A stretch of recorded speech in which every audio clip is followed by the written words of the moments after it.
Lëndrimi dhe ludo kanë një përplasje të fortë brenda shtëpisë, e cila fillon si një debat i ashpër dhe shndërrohet në një moment tensioni fizik. Lëndrimi nuk e duron dot sjelljen e ludos dhe, në një moment të pafat, godet atë.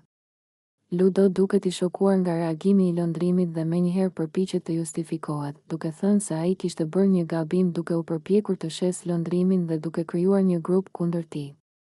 Ai pretendon se veprimet e tij nuk ishin keqkuptim, por një mënyrë për të mbrojtur pozicionin e tij brenda shtëpisë. Lëndrimi, nga ana tjetër, nuk duket as pak i bindur dhe tensioni mes tyre rritet çdo sekond.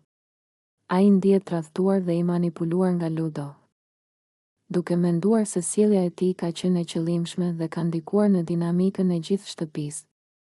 Banorët e tjerë ndjekin situatën me shumë vëmendje, disa përpiqen të ndërhyjnë për ta qetësuar situatën, ndërsa të tjerët janë të shqetësuar për pasojat që mund të ketë ky incident. Situata eskalon dhe tensioni emocional rritet ndjeshëm. Lëndrimi shpreh zemërim të madh dhe ndjenja të lënduara, duke deklaruar se nuk do të lejojë që të tjerët ta manipulojnë apo ta vënë kundër vullnetit të tij. Ludo përpiqet të shpjegojë se veprimet e tij nuk ishin personale, por lëndrimi ndjehet i tradhtuar dhe vendos të mos e falë lehtë. Ky moment krijon një situatë shumë të ndërlikuar në shtëpi. Pasi të gjithë banorët fillojnë të diskutojnë dhe të analizojnë sjelljen e ludos dhe të lëndrimit. Disa mbrojnë lëndrimin duke thënë se reagimi i tij është i kuptueshëm për shkak të tradhtisë dhe lojës së ludos, ndërsa të tjerët përpiqen të jenë neutral dhe të qetësojnë situatën.